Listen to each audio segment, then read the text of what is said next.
तो जय जगन्नाथ सागर बर्तमान मुझे आसिक आउ नुआ भिडियो को तो देखी पारे मुझे पूजा ठिया आज गोटे गछ गोटे टपिक कह कारण गचर महत्व कौन गच कौन आम लगाओ तो बर्तमान देखिपे कौ भाया खरा हो देखिए मैंने सूर्य देखिपे कौ भाया खरा हो देखिए तल देखिपार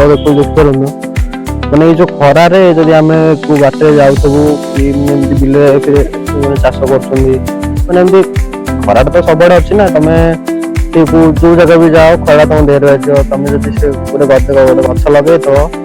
तुम गोटे आ गए गच ही थी कहीं तुम जन को उपकार कर माने तुम भी उपकार हम से कहूँ देख ये गच ना गच ये छाई अच्छे ये खरा अच्छी तुम जब ये बस देख छाई तुमको शांति रही से कहूँ गच लगा आ गच ही जीवन तो गच समस्त हाणी दौर गच तो हाणु ना गच ही लगा जदि मो वीडियो आपन पसंद आसला तो लाइक करेंगे सब्सक्राइब कमेंट आपन इच्छा आपन को जहाँ भल लगे आप मत कमेंट मध्यम कहे रही जय जगन्नाथ।